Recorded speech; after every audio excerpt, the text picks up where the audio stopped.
Hello and welcome back. In this lecture, you're going to learn how to update a data in the database using HTTP put request. So just like to create a data, we use post request. To fetch the data, we use get request. And to delete the data, we use delete request. In the same way, to update the data in the database, we use put request. So let's see how we can make a put request from our Angular application to update a product in the database. Now, currently, we don't have any product in our database. So you can see that this database is empty. So let's first go ahead and let's first add some products in the database.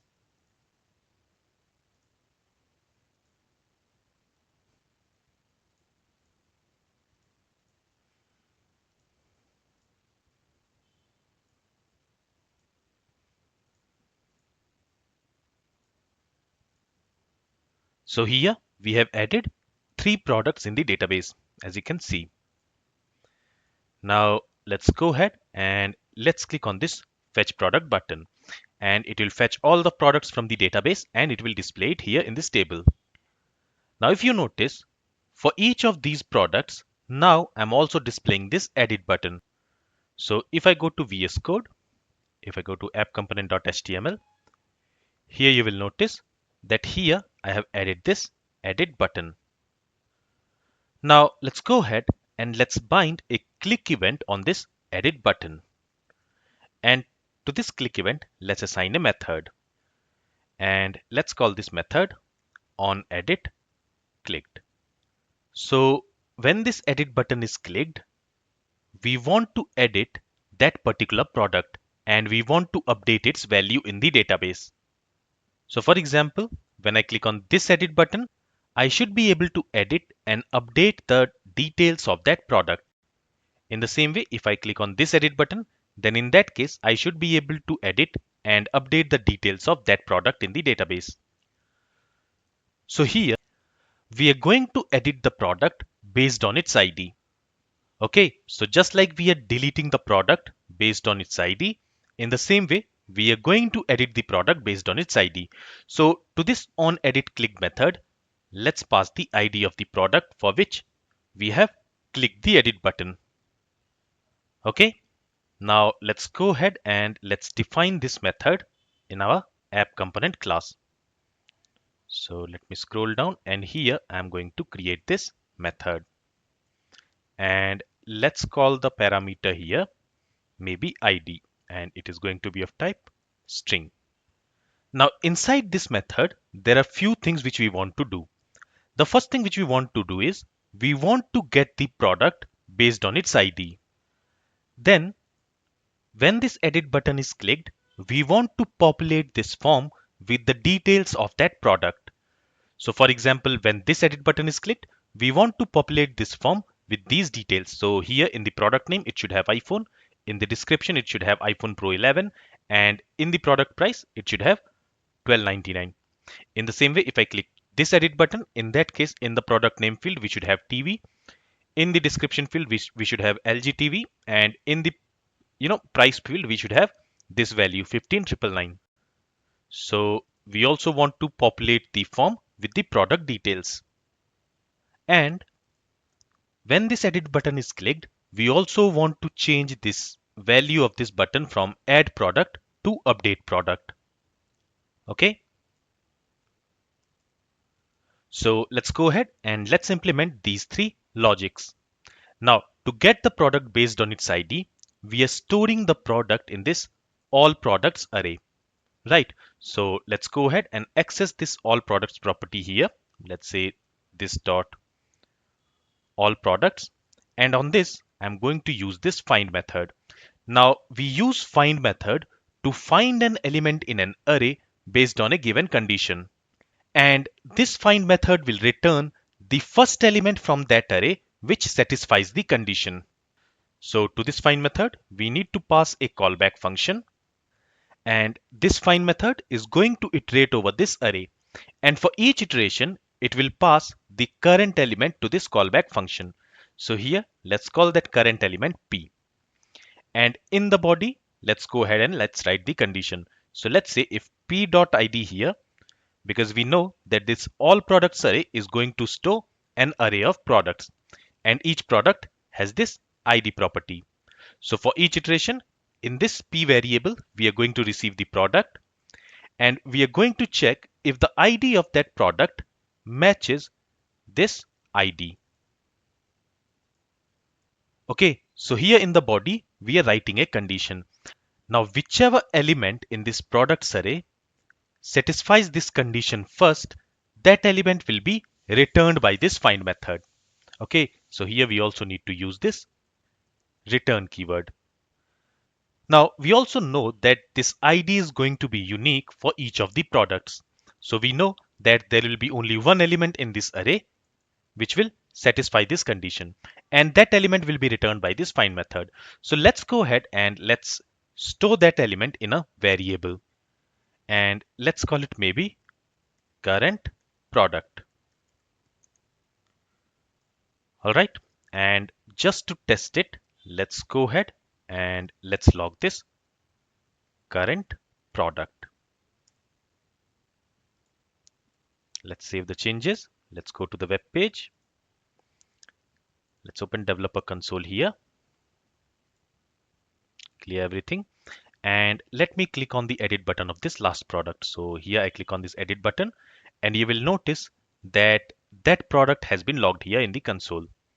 So you can say the name is TV, price is 15,999, description is LG TV, and this is the ID for that product. If I go ahead and click on the edit button of this first product, you will notice that that product has been logged here. So in this way, we are able to get the product for which the edit button has been clicked here.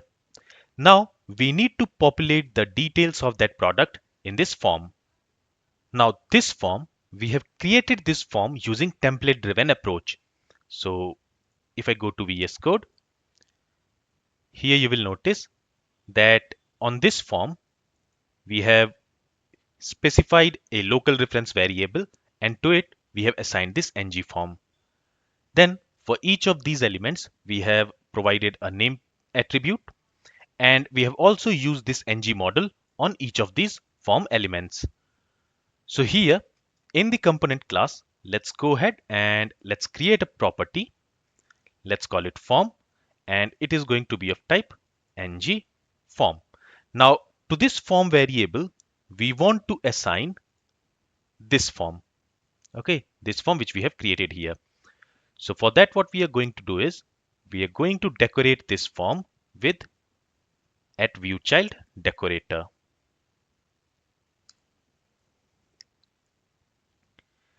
And to use this @viewChild decorator, we also need to import it from Angular/Go.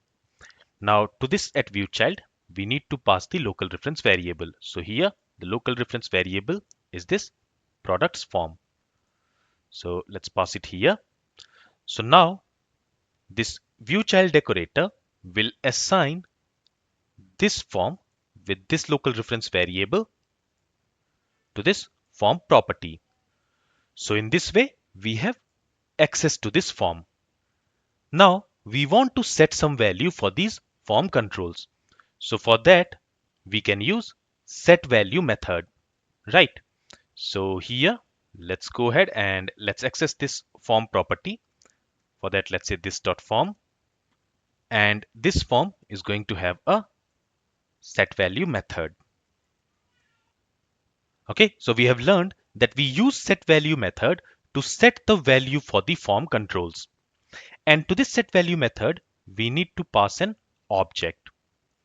And inside this object, we need to specify the properties which we have in the value object of this ng form. So for example, let me comment this code for now, and let's try to log this form. Okay, let's save the changes. Let's go to the web page.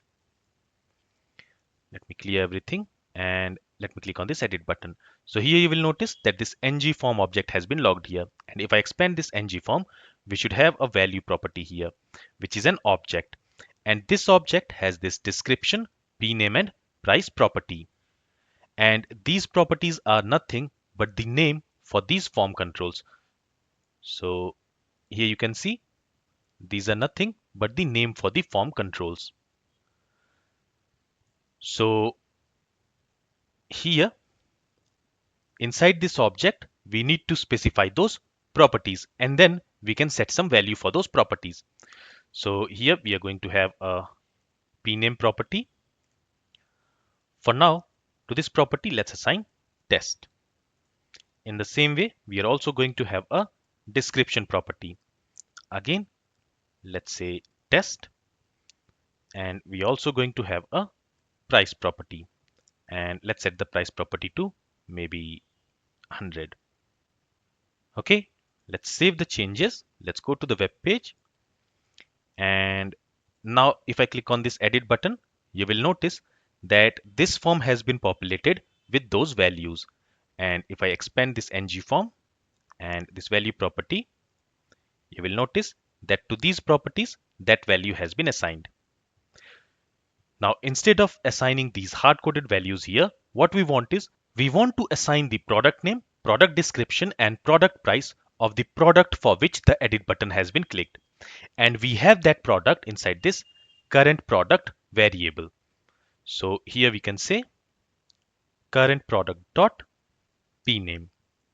In the same way, here we can say current product dot description. And here we can say current product dot price. With this, let's save the changes. Let's go to the web page.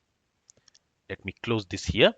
And you will notice that when I click on the edit button of any one of these products, the details of that product is getting filled in this form. So let's say I click on the edit button of this last product.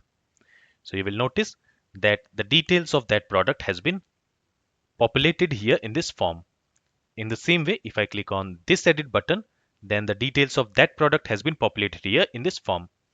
If I click on this edit button, then the details of this product has been populated here in this form. Okay. Finally, what we also want is when this edit button is clicked, we want to change this value, the value of this button from add product to update product. So again, let's go back to VS Code.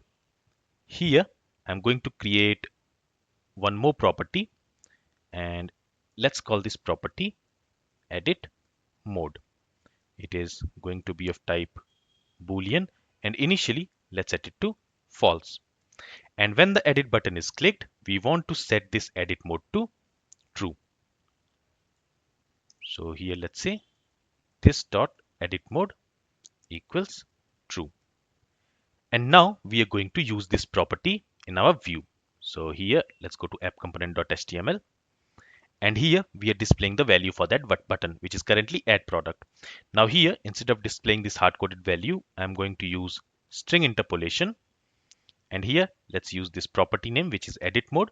So if this edit mode is true, in that case, the value of this button should be update product. Otherwise, if this edit mode is false, in that case, it should be add product. Let's save the changes. Let's go to the web page and let the page reload. All right.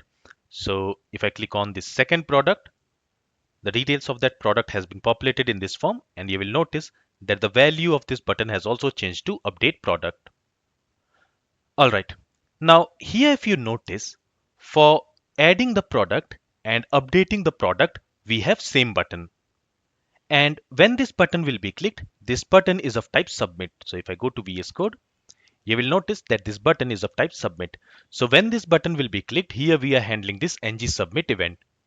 So that means when this button will be clicked, this method will be called.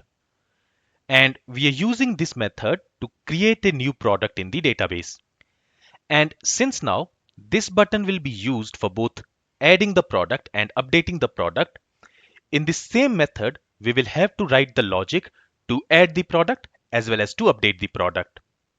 Okay, so we have this on product create in this app component class. So here we have this on product create method.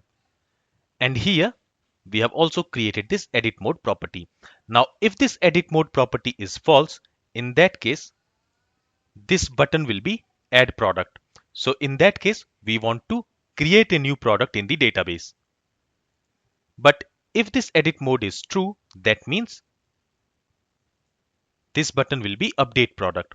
So in that case, we want to update an existing product in the database. So here what we can do is we can wrap this logic in an if-else statement. So here let's say if the update mode is, I mean, if the edit mode is false, in that case, we want to create a new product in the database.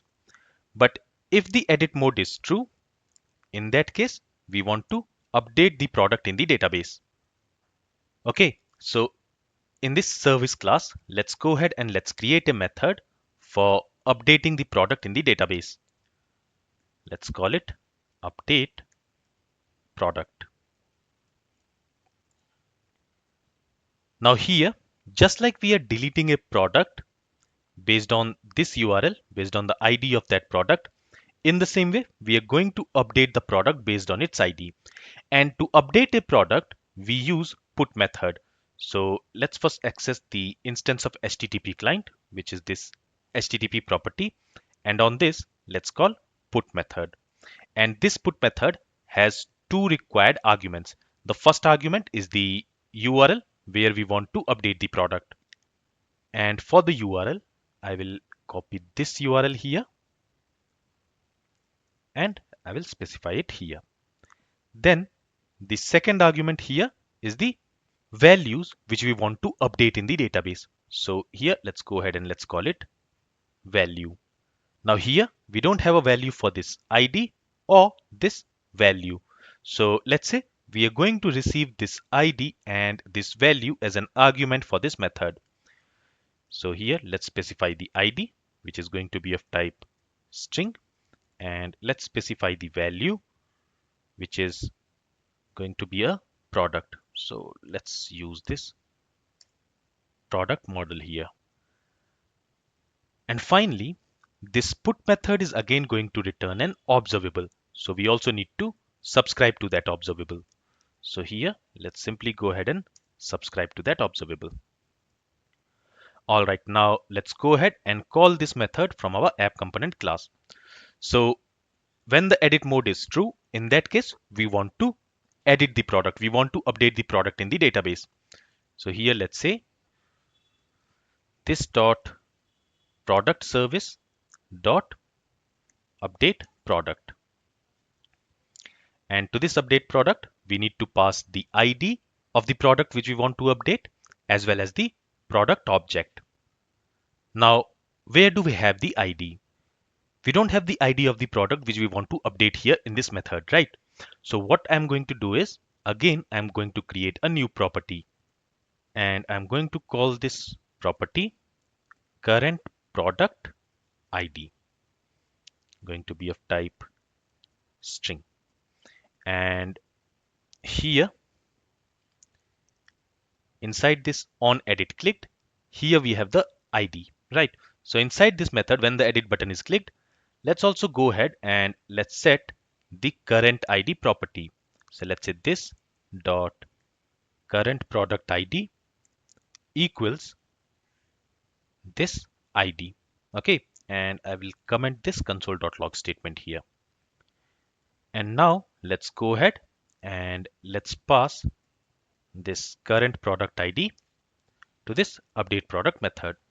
Then we also need to pass the value which we want to update in the database, and we have that value in this products parameter.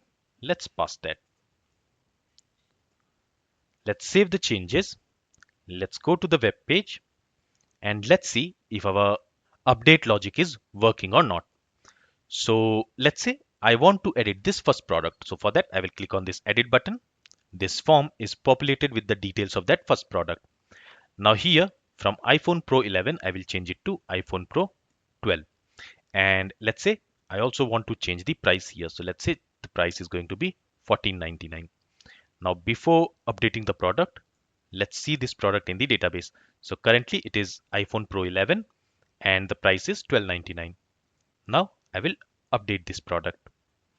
And now if we go to the database, you will notice that the description has been changed to iPhone Pro 12 and the price has also changed to $14.99. Let's fetch the product, and that's what you will also see in the UI. In the same way, let's say we also want to edit this third product. So I will click on this edit button. The details of that product has been populated in this form. Let's go ahead and let's change the description, or this time let's change the name to LG TV. In the description, let's say latest model and some number, maybe 131234, and let's change the price to 20,999. Let's update the product. In the database, you will notice that that product has been updated. And if I click on this fetch product, here also you will see the updated details. So in this way, using this put method, we can send a put request to the server for updating the data in the database. This is all from this lecture. If you have any questions, then feel free to ask it. Thank you for listening and have a great day.